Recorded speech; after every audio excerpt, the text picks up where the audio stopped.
ကဲပတ်စံ၈000နဲ့ဝသားတို့အဝါလောက်စားကြမယ်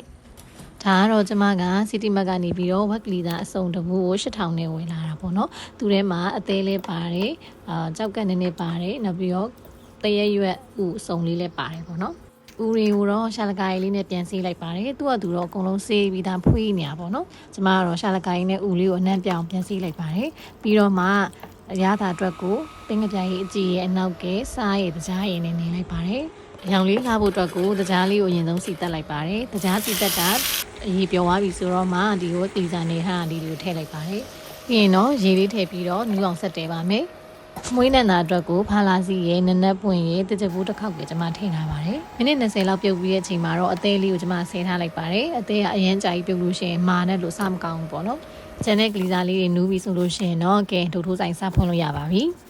ကျမလိုလုံးတစ်ဖက်နဲ့အင်ရှင်မမျိုးကြတော့ဒီလိုထွေလီကားလေးတွေကပိတ်ရက်မှာပဲလှုပ်ရှားဖြစ်တာကဲဒီမှာ8000ဘူးတွေနဲ့တဝါးကြီးစားလို့ရပြီနော်စားကြပါအောင်ရှင်